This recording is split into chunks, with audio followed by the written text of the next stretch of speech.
this will last you a couple hours. Yeah. But you're gonna, once you get up on top of the water, you're just gonna back it down a little bit. Yeah. Just to kind of conserve fuel. So when you first hook this up, if you ever unhook all this, there's a little clip here to clip it in there. Yeah. You're gonna have to repressurize. You want to make sure the flow arrow is going the right direction to the engine. Yes. Okay. And all you're doing is pressurizing the fuel system up to the float that's in the carburetor. Okay. This is an old carburetor with a high speed and low speed needle jet. Okay. And points and condenser system. Old school. Yeah. Okay. I'll explain it a little bit as we go. Oh, one other side note, the rear light. Yeah. It sticks in here. You look down through here, there's a holder down here. Yeah. It's a little bit of a pain.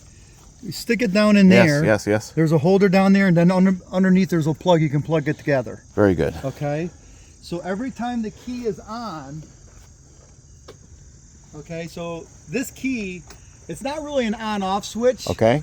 It's a kill the engine or start switch. Okay. So when you turn it to off, you're basically shorting out the plug, just like you would your chainsaw or whatever. Okay. You know, it's the same kind of principle. Otherwise, the engines will run forever until they run out of gas. Yeah. But when you turn it to the on position, it's ready to run, and this is your light switch here. So you'll turn both lights on simultaneously. Okay. The bulb in the stock is a little finicky, so I don't know if it's just a contact or something. I see. Usually it stays lit. Okay. Sometimes you just have to unscrew that white thing off the base and just touch your screw. Yeah, dingle with it. Dingle with it, yeah. Okay. And then, so the battery is hooked up. This is how I have it. So that you have your ground over here and your positive, just so that you don't accidentally touch your tool when you're tightening this up to here. Sure. And you can bring over your fish finder. Yeah. I was going to change those out to alligator clips to clip on here, but I never got any alligator clips. Okay. So you can always change that out. There's a ground and a positive, a lot of wire, because it's designed to go up there, but I have it back here for fishing. And you're just touching them on these back of these? Well, I just kind of tighten it down under the nuts. I see. Whatever. All right.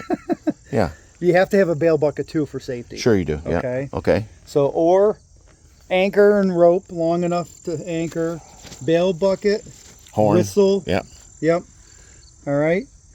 So once you have the plug in, you're ready to roll off your trailer. Yes. So now what you would want to do is you got your fuel line pressurized. I had to replace this lever because it wasn't there when I got the boat. Okay. So this is your throttle lever. Okay. This is your gear. Forward and backward. Right. Okay. If you look, when I'm pushing this backwards, it actually pulls the lever on the engine forward. So it's kind of like, think of an airplane. You pull back on a stick to go forward. Sure. It seems backwards. And so then, that is forward, or that is reverse? That was forward, and then this is reverse. Oh, I see. Okay. And years ago, my dad wrote it on there. Okay, so now this engine has a lock for the throttle. It only goes to there for a start. Okay. And with any two-cycle engine, when you first start, it's going to smoke a little bit because it's got the oil mixed into the gas. Okay. That's its lubrication. Okay. It'll start warming up and it'll start smoking less. And you don't really have a lot of power until it kind of warms up a little bit, just like a chainsaw, weed whacker, or whatever. Yeah. Okay. So all you do is you turn the key to start. Okay. Yeah. And I have to get the water started before we do that. Sure. I'm just explaining it while it's quiet. And then once you have it running, usually it starts and runs right here. Okay. Yeah. Sometimes when you're in the water, you have to just kind of bring this out of the lock and put it in a gear. But now get ready, because when it does start, you're going to start moving. It's going to move, right. And then you can go a little bit past that lock in here. Okay. Yeah. And start at a higher speed. But again, it'll start rolling. Make sure your engine's at the right spot so you don't pull yourself into the dock or something. Okay. Again, it's a old engine. It's a little finicky. If I did any more work to that engine, I would probably do a little bit more fine tuning on the carburetor. Okay. Again, it's an old engine. I've experimented. I have some experience with the older engines, but somebody that really knows the engine could probably fine tune it, maybe change the float out in the needle valve so it's I see. runs a little bit smoother. And sweeten it. Yep. Yep. But I got the sparks really good. Yep. You might be able to change a degree or two Okay. to get them synced right, but it runs really good. We'll show you. Okay. It does run good, but we'll start it in neutral.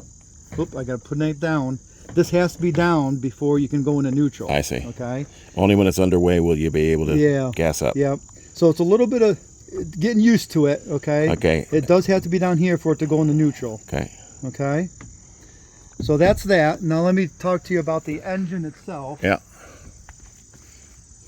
Again, this broke, and I wired it on here, and it's been on there for 5 years, back and forth, no problem. All right. So some of the maintenance you want to do every couple years, and it's brand new now. You don't have to worry about it this year, next year. But in here, there's an impeller.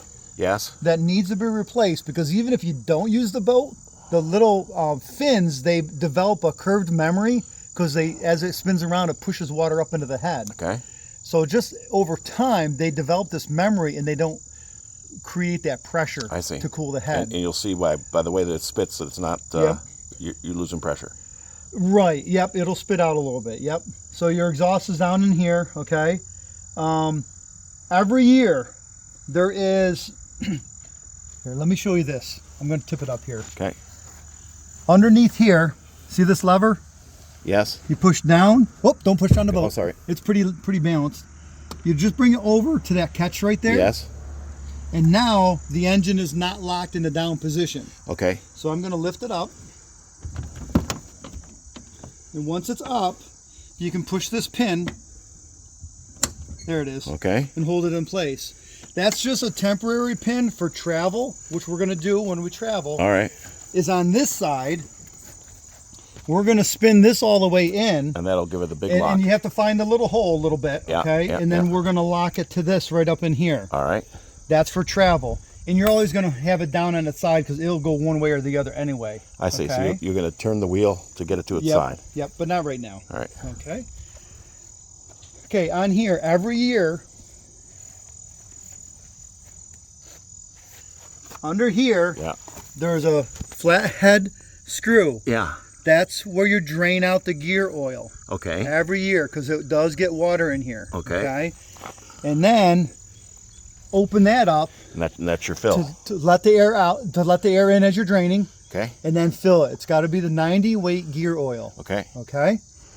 They do have some marine grade versions too, but you change it out every year, you're good. Okay. Okay. Don't ever take this pin out, because that is your pivot for your whole mechanism to shift it in gear or not. Okay, that'll take out the whole arm. Yeah, and it'll then mess. You'll have to take it all apart to realign big it. surgery, right? Yep. All right. Now, if you ever need to replace the prop, pull out the cotter pin. Okay. When this cap comes off, be ready, because there's a steel dowel that runs in there. Yes. To lock the propeller on here. Yes. Okay, so you'll slip out. If you're doing over the water, be very careful. Oh, I see. And then once you take that pin out, so you got 3 pieces now, this propeller will just slide right off the shaft. Very good. Okay.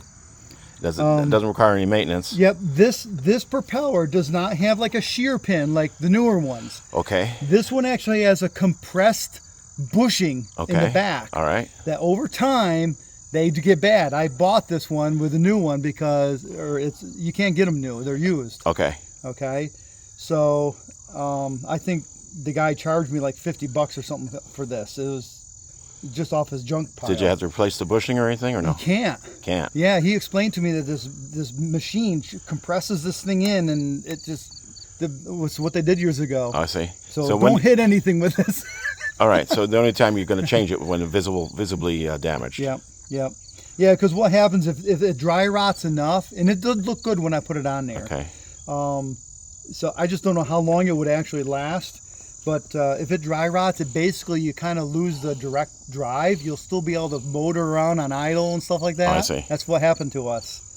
So you just want to be careful on that.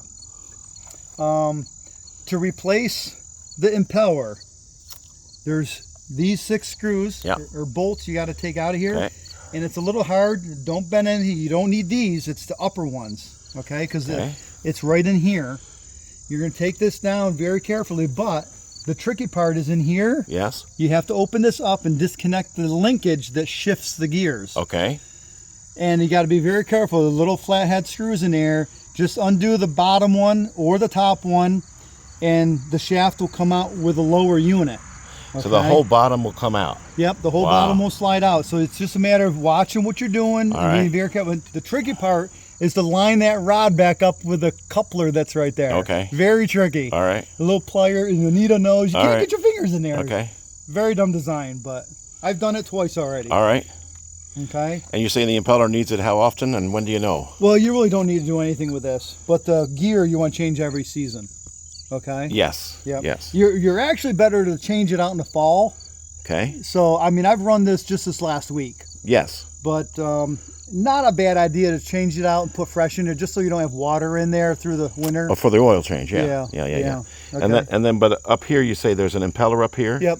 Yep. Now, so when this whole thing slides off, I mean, how often am I dealing with that, and when do I know Every I have to couple do years. Not next year, but maybe the year after. it? And just as a maintenance thing, whether there's any symptoms or not. Yeah. Because you get it up on the water when you get speeding. Yeah. Water has force, right? Sure it and does. so it'll just push those impellers back. I see. Instead of pushing the water forward. I see. So You it know, distorts it's those. just like when you push your hand through the water. Yep. The faster you go, the harder it is to push. Yes. So it just gets weaker and weaker over time, even Okay. if you're not using the boat. Okay. Okay. I appreciate this in-depth tutorial. I really Yeah, do. no, this is all stuff I had to learn too. Not a problem at all. I'm just happy to get another guy on the water boating. Sure. You know, it's fine. As far as other maintenance, you have to look a little bit. There's little grease fittings here. Oh, I spurts. Yeah. Yep. Zerts. One right here. Okay. And I think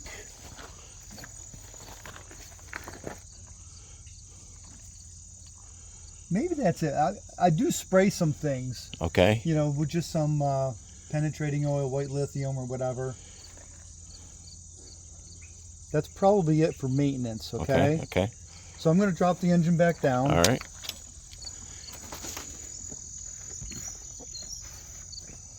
And you just lift the weight off Yeah. and pull the pin out. Yeah. And then this is set to get you up on top of the water. If you need to change it, you just pull it down and go to a different level. For a different trim, And but that pitches- trim's all manual. Exactly. Okay. Trim is manual. Just make sure it's locked in both sides. Yeah. Okay. It goes into a pocket here, but then it sticks out here. Okay. Okay. And then it just clips in place. Okay. And just make sure this is over to the side. Sometimes What's over to the side? Yep, this right here. Okay. Okay. That's what you're unlocking down here. So show me again. Yep. When you push the unlock, it lifts up that catch. Okay. So it's I taut see. now. I see. Okay? Otherwise, the force is pushing the boat. It's pushing the boat Yeah. forward, but it's not locked Yep. on. It's like a torque. It pulls here and pushes at the bottom. Right. Okay. Now I'll take the cover off. You got So to do. so when do you this unlock now, right? It's locked now. It's locked now. To unlock To it, unlock and push it, down and hold it over. And that way I can Lift it. raise it up. Yep. Yeah. Yep. So to undo, this is just a axis catch here. This is the carburetor. Okay. The pull start. Okay. Okay. It's a bear to pull start too. All right. So Hopefully your battery always is good. Okay. Oh, because the battery will electric start it. Oh yeah. All right. Yeah. Originally this was an electric start. It was retrofitted. Okay. Lucky you. Yeah. Okay. So these are your adjustments for your high speed and low speed. It does say it here, high speed and low speed. You really don't need to use the choke. As a matter of fact, when we were in Canada 2 weeks ago now, Yeah. the servo in here for the choke that you could do from the key stopped working. Oh. So I don't know what, but again, You're only choking it while you're warming it up anyway, I basically have never choked it. It never doesn't do. really need it. Okay, good. Okay. But if you do, it's got a first stage and then a second stage. I mean, if you go out in October, November, you might need to at least do a first stage. Okay. Okay. But they're very And there's no easy priming other than this. Right. Yeah, you really don't need to do anything. But these should be adjusted pretty good. But if feels like it's still starving a little bit on high speed, you can just bring that up a little bit. And once you move it a little bit, you just wait and let the engine, Adjust take to it. Yeah. Yep. Okay. That's about all you can do up in here. Okay. Back here, if for some reason you just want to change the plugs, this is a little tricky to pull out. But here you can at least change the plugs. Okay? Okay. 2-stroke, yeah. Yep, 2-stroke, 2-cylinder. So you put the top catch in first. Okay. Snapper in place. Yep. It's a tricky one. It's got to really push up into place. Come on. You gotta kind of pull it out a little bit. That's why I usually just take the head off. Yeah, definitely the top first.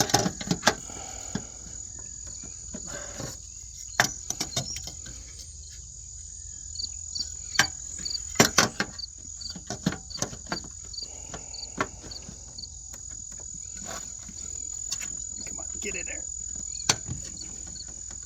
Okay. Want your flathead?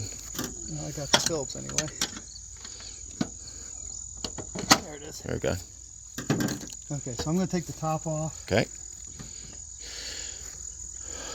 I'll do a little catch there. And you got to lift the front first because there's a catch underneath. Okay. In the back. And you got to be careful. There's not a lot of room in there. All right, slips right off. Yep. Okay. So this is your fuel pump here. I replaced all of your fuel lines. Thank you. Everything looks good on it.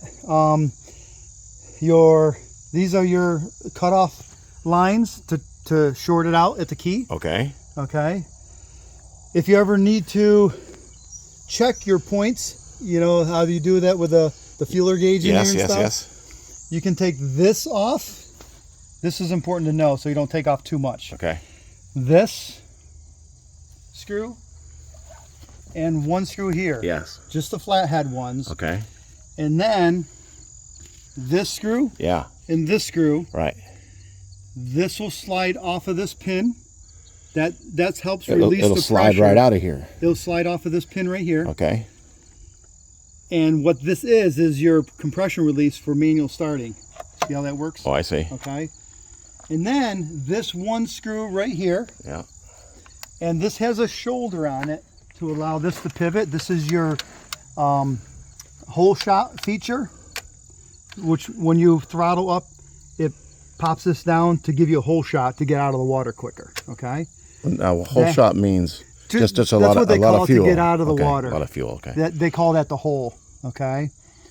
It has a shoulder in it, so when you put it back in, make sure this is on that shoulder. Okay. Not locked behind the shoulder to the threads. Okay. Okay. So Once that test the movement. Yep. Once that is off, and this is off, and this screw, and this is like a hanger screw. Okay. I just stick a screwdriver in and undo Okay. it like that. Then this recoil will slide out so that you can see the sight glass to adjust the points. Excellent. Under the flywheel. Okay. Because the points and condenser, which are all brand new, Yeah. are underneath there. Matter of fact, I also replaced the cam cower that's on the crankshaft. Okay. So that only has a few hours of use on it. Okay. Brand new, okay? Points of condenser, capacitors, everything's brand new underneath here. Okay. Okay?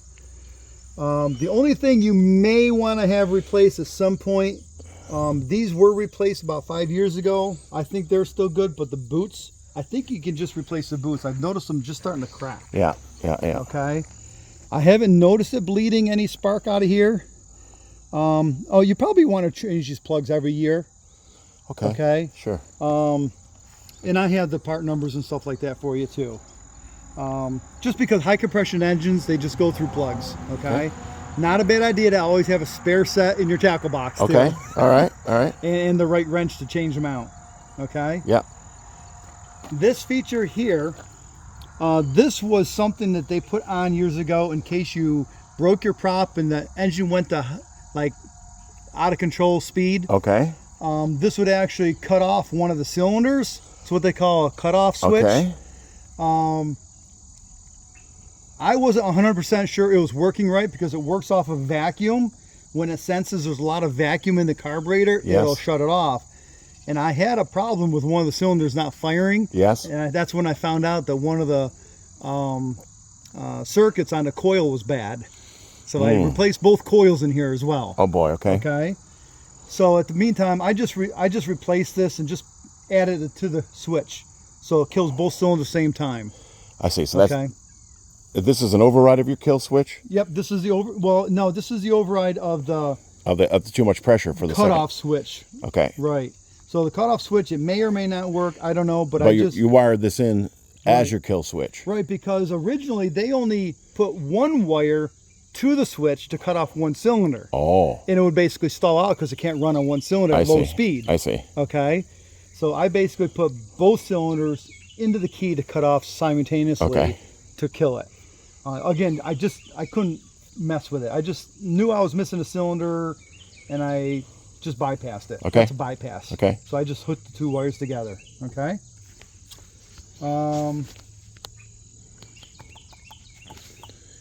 So you got one nut down here, just terminating that.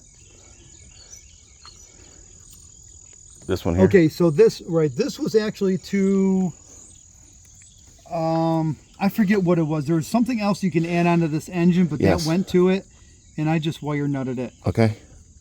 That actually may have been the original wire to the cutoff switch. I see. Yeah. But you've bypassed now. Right. Well, yeehaw! I know that a lot of guys do take these apart and put them back together again on YouTube, which is helpful. I really can't see that you'd have to do here we go, much of anything. It is really balanced. So before you go, we're going to move your gas tank. We're going to unhook it and put it right up in the bow. All right. I usually travel with another gas tank in my Makes sense. lawn chairs and stuff. I put right in the bow to put 50 pounds of pressure on that tongue. Okay. So when you're going home, you're going to hear some chucking around because you're not really loaded in the front yet. I see. But your tongue is also lower, so it's going to trailer good. Good. I think you're going to be okay. I'll be fine on the highway, right? Yeah. If you'll watch at a certain speed, and I was just going 70 with that Jeep right there. Yeah. And it never fishtailed. And my hitch is a little higher than yours. Okay. That's the thing. If you're too high, you're going to fishtail. It starts doing that a little bit. Yeah. Okay. All right, so let me turn the water on. Any more questions about the engine? You gave me so much information here. I really appreciate it. I only had a week of use on it. All right. Yep. No, I appreciate all your conscientiousness. You're really trying to. I couldn't ask for a better. No, I don't want a better boat. Yeah. These seats we replaced, original mountings or whatever, but these cushions do come out. This is bee propolis. We had honeybees here. All right. And they just propolis everything. We tried to scrub it off, but it's pretty stuck on there. So yeah, I think we're good on everything. Rock and roll. Yeah. Rock and roll. Okay. All right, we'll start her up. Alrighty. Again, release that to raise the rollers, and you got your cotter pin up here. Make sure that